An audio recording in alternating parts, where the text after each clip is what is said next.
Salut les chaînes vélo chinois, c'est Alex, de retour sur un nouveau projet avec vous. Je vous propose de m'accompagner dans la prépa de mon marathon de 2019. Cette année, j'ai choisi de faire le marathon de Montpellier. À la base, donc après le projet de l'année dernière, le projet Albi, où vous m'avez suivi préparer le marathon de Paris, je ne pensais pas vraiment refaire un projet comme ça de suivi de prépa. Mais il y a plusieurs personnes qui m'ont dit que c'était intéressant, que je devrais le refaire. Donc me voilà de retour. On est en janvier 2019 et j'attaque la prépa pour le marathon de Montpellier qui sera le 25 mars 2019. Voilà, on est à 10 semaines et je vous propose de suivre ça avec moi.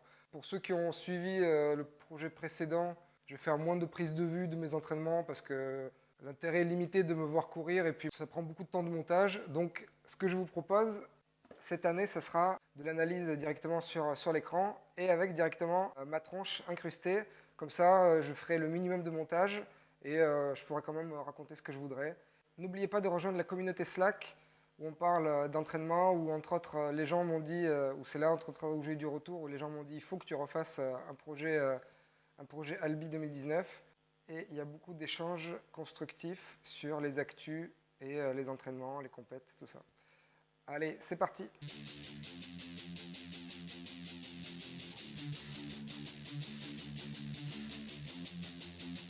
Donc, analyse à froid, voire à très froid, post-mortem de mon marathon et de ma prépa de l'année dernière pour le marathon de Paris.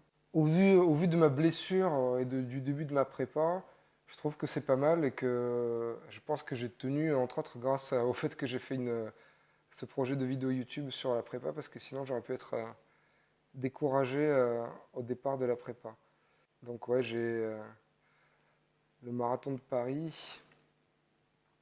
Voilà, jusqu'au semi à peu près. J'étais bien, j'étais en dessous de 4 au kilo. Je vous rappelle que pour faire 2,45, il faut faire 3,55 au kilo. Voilà. Et après, bah, c'était après le 25e, c'était un peu l'effondrement. Et voilà quoi. Et a posteriori, je pense avoir manqué de volume. En plus du fait que j'étais pas en forme au début de la prépa, parce que je n'avais pas couru depuis 2 mois. Je pense que j'ai manqué de volume parce que j'avais plein de choses à faire. J'avais un chantier à finir de ma maison, des choses comme ça. Donc j'ai écourté mes séances et je pense que j'en ai payé le prix. Voilà. Donc cette année, je repars sur une préparation en 10 semaines, toujours en suivant les plans de Monsieur Bruno Eubi. Donc vous pouvez aller le trouver sur son site brunoeubi.com. Je repars sur une prépa en 10 semaines. Donc là, on est la semaine du 14 janvier, voilà. La semaine du 14 janvier. Le marathon, c'est le 25 mars. Mais en fait, j'ai un peu triché, j'ai fait une sorte de pré-prépa. J'ai augmenté un peu le volume. Après, là, il y a la semaine de Noël, où j'ai pas beaucoup couru. J'ai surtout fait un peu de vélo.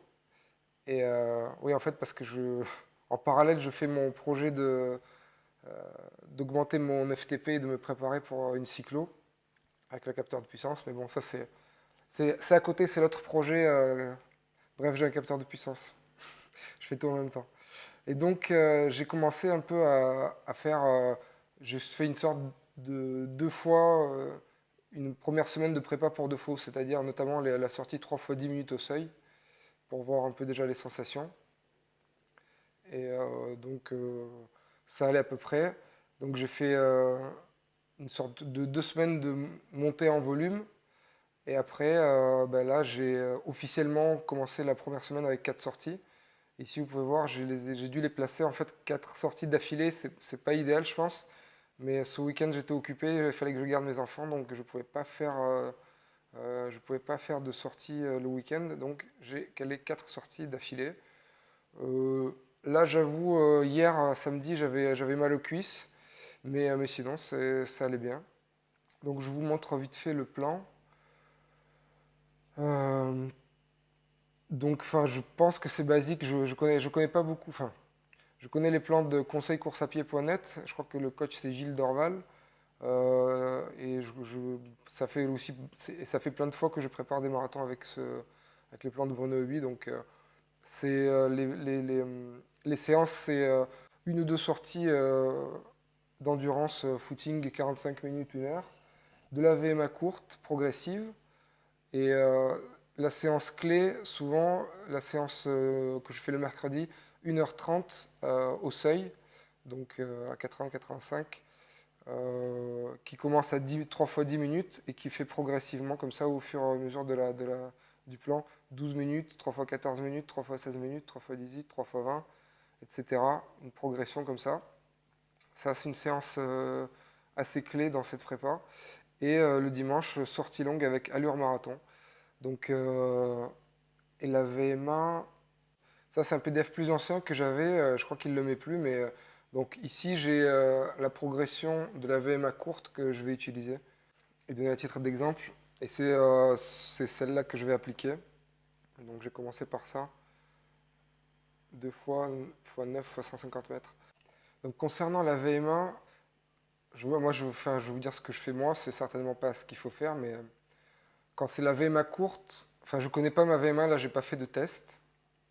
Mais en tout cas, ce que je fais pour la VMA, c'est ben, je cours juste à fond, entre guillemets, pour en gros au moins essayer de durer toutes les séries. Euh, donc actuellement, pour moi, ça se situe aux alentours de 3 minutes au kilo. Un petit peu ça devrait être un petit peu en dessous, normalement, sur les petits intervalles comme ça. Pour ce qui est du seuil, là, le 80-85, en fait, pareil, je ne me base pas sur la VMA, je me base sur le cardio. Enfin, moi, je travaille toujours en cardio réserve, c'est-à-dire je fais pas une séance à 80%, je fais pas ma FC max x 0,8. Je prends ma FC max moins ma fréquence cardiaque au repos et je prends 80% de la différence. Enfin voilà, donc pour moi ça donne mon seuil, c'est à peu près vers 160 pulsations par minute avec une FC max autour de 185. Donc voilà, les intervalles comme ça de seuil, je l'ai fait à 160, autour de 160 pulsations. Et c'est à peu près à cette intensité que je cours le marathon normalement, ouais, aux alentours de 160. Idéalement, je pense que une sortie à allure 42, elle devrait être moins intense que, que cette séance-là. Donc pour l'instant, pour moi, c'est pas le cas. C'est assez proche. Mais j'espère pouvoir faire baisser ça. Et quand je fais de l'allure spécifique marathon, que ce soit plus tranquille pour moi que quand je fais du seuil pur. D'ailleurs, je vais pas parler de mon objectif de cette année. L'année dernière, je m'étais mis comme objectif 2,45. Donc c'est un peu trop ambitieux. En fait, je pense que si j'étais pas blessé, j'aurais fait une perf, peut-être pas 2,45 l'année dernière. Et cette année, j'aurais pu faire 2,45. Bon, j'avais choisi comme fil conducteur, voilà, me qualifier pour les championnats de France, tout ça, et c'est la limite de 45 pour ma catégorie d'âge. Mais cette année, je suis un peu plus raisonnable et j'ai quand même voulu chercher un truc symbolique. Et donc, je me suis dit, je vais courir, comme objectif, je vais courir mon marathon à 4 kg. J'ai mis des années à faire 4 kg sur 10 km. Et maintenant, je vais essayer de faire 4 kg sur un marathon. Et donc, voilà, 4 kg, c'est 15 km/h. Et ça correspond à un temps de course de 2,48 sur marathon. Donc c'est un peu rigolo. Ça fait un truc comme ça qui se répète. Et donc du coup le nom du projet de cette année c'est 2,48 pour le marathon en 4 kg. On va voir ce que ça va donner. Donc c'est mon objectif. Sachant que l'année dernière, du coup l'objectif c'était 3,55 et qu'au final je fais 4,09. 3,55 c'était vraiment inatteignable l'année dernière pour moi. Mais là, ça me paraît plus réaliste. Ça représente quand même un gap de 7 minutes par rapport à mon record actuel, donc, que j'ai réalisé l'année dernière. Donc voilà la semaine qui vient de s'écouler. Lundi, c'était séance voilà, 3 quarts d'heure tranquille. J'avais mis hashtag projet Metz parce que cette année, les championnats de France, c'est à Metz. Je ne sais plus quelle est la date. Mais bon, je mets ça de côté pour l'instant, les championnats de France, vu mon expérience de l'année dernière. Après, le mardi, VMA courte. Donc, si je devais analyser, je pense que globalement, la 2,50, je pense que globalement, sur des 150 mètres, je devrais être plus rapide que ça. Attends, c'est où la vraie allure? Voilà, l'allure, elle est là. Après, bon, j'avais un terrain pas tout à fait plat, mais 2,53, 3, 3,20, 3,07, 3,07, 3,07, 3,13. Voilà, quand j'ai regardé la vitesse de ces intervalles, je me suis dit que c'était pas assez rapide et qu'il faudrait quand même essayer de descendre sous les 3 minutes, je pense, pour des intervalles de 150 mètres, parce que c'est quand même pas beaucoup. Donc le mercredi, il y avait cette séance de 1h30 avec 3 fois 10 minutes au seuil. Et là, je voulais faire vraiment 1h30 tel que c'est sur le programme. Parce que souvent, par exemple l'année dernière, bah, j'avais pas beaucoup de temps, donc je sortais, je faisais un petit peu d'échauffement, je faisais mes 3 fois 10 minutes, je rentrais. Et là, j'ai voulu quand même, cette fois-ci, respecter les 1h30 du programme. Donc là, il y a la séance de 1h30 avec les 3 fois 10 minutes au seuil. C'est une séance que j'avais déjà essayé de faire la semaine dernière, la, la semaine d'avant. Et il s'est trouvé que pour je crois que c'est une des rares fois, peut-être même la première fois de ma vie où j'ai une grosse hypoglycémie comme ça. Bon, d'habitude, en plus j'avais mangé le matin, j'avais mangé une part de galette au travail. Et j'ai jamais eu vraiment trop de soucis. Je cours tout le temps le midi, entre midi et deux. Et là, il y avait beaucoup de vent. Je ne sais pas si c'est ça qui a joué, mais quand j'ai fait demi-tour et que j'ai couru contre le vent pour la fin de mes intervalles, après, j'ai eu un gros coup de barre, genre la tête qui tourne, les jambes qui tremblent et tout. J'ai arrêté ma séance et je suis rentré en marchant, limite en titubant, quoi. Ça m'a un peu fait flipper parce que d'habitude, j'ai pas du tout de problème d'hypoglycémie à l'entraînement, quoi. Et c'est rare que je doive, bon, vers la fin des séances longues, bah, je pars souvent avec des gels et tout ça. Des séances de seuil, j'ai jamais besoin. Cette semaine, ce que j'ai fait, c'est que j'ai mangé une barre avant. Et malgré ça, vers la fin, j'ai eu des taches noires devant les yeux. Donc, j'ai pas eu de jambes qui flanchent. Le seul effet, c'était les taches noires. Mais c'est quand même un signe d'hypoglycémie. Donc, faut vraiment que je surveille ça. Peut-être c'est l'âge, je sais pas, mais avant, ça me le faisait pas trop. Donc, il va falloir que je surveille ça. Et sinon, en ce qui concerne la séance elle-même, plutôt pas mal sur les intervalles. Donc, premier 10 minutes en 3,55 au kilo, deuxième en 4 et troisième en 4,02. Donc, vraiment, je suis vraiment satisfait par rapport par rapport à la prépa de l'année dernière. Hop, je ressors. Là, je vous ai ressorti l'entraînement de janvier 2018. Là, la séance équivalente l'année dernière, bah, j'étais à 4,01, 4,11 et 4,22. Donc déjà, oui, ça dépend, des fois ça dépend du vent, mais en tout cas, je me sentais vachement mieux, à part cette histoire d'hypoglycémie. Voilà. Donc après, j'enchaîne la semaine avec un footing de 50 minutes le jeudi et le vendredi, sortie longue où je voulais la planifier pour qu'elle fasse 1h30, mais je me suis planté dans les échauffements, donc ça faisait que 1h10. Les sensations étaient pas trop mal, et voilà quoi, donc 30 minutes, 4,04. Et si on regarde, là des fois quand on veut se rassurer, il y a Strava qui affiche ça là, qui affiche la vitesse en enlevant le dénivelé. Voilà, ça ajuste un peu. Mais sinon, ouais, peut-être le cardio un peu bas, il aurait pu être plus élevé là pour cette séance. Mais bon bloc de 30 minutes de quasi allure 42, en tout cas au seuil. Bonne sensation. Voilà, alors. Et donc, c'était ma première semaine.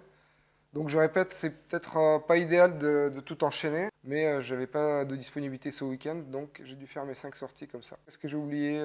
Voilà, donc le début de mon projet de 48, plutôt vraiment content, surtout par rapport à quand je regarde quand je me rappelle de mes impressions l'année dernière, en janvier, où je revenais de blessure et que je devais tout regagner euh, mon fitness, si j'ose dire. C'est vraiment super cool. D'ailleurs, si on regarde, bon, par exemple, on peut regarder soit avec Stravestic, soit avec Strava, mais Donc ça, c'est l'extension Stravistix qui vous donne votre état de forme et de fatigue en vous basant sur les sorties où il y a un cardio. Et donc, janvier 2018, quand j'attaque la prépa, l'année dernière, je suis autour de 20 en fitness.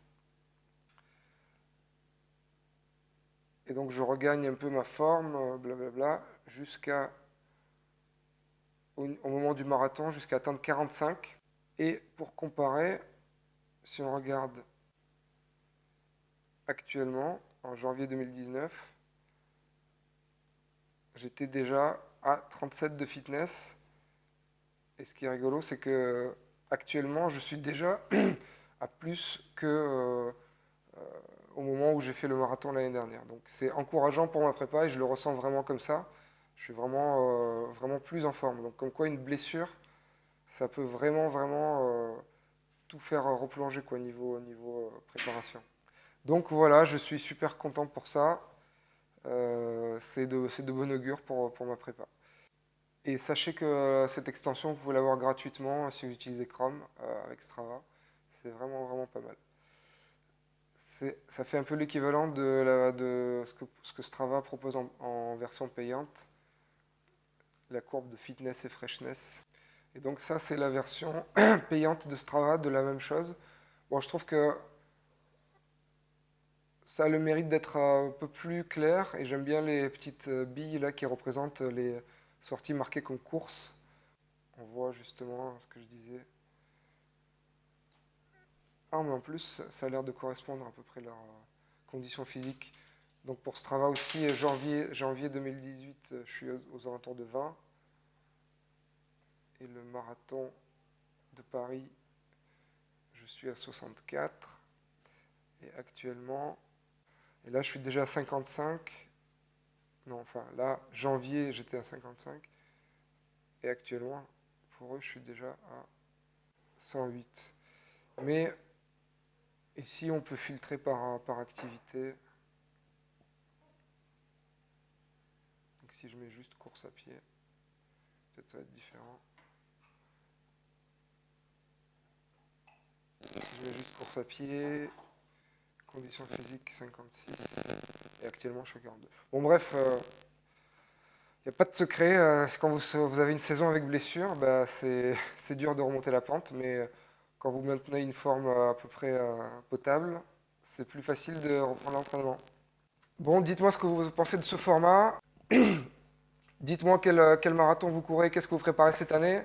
Et laissez des commentaires, laissez des pouces en l'air, abonnez-vous à la chaîne. Allez, ciao, à la prochaine, faites du sport.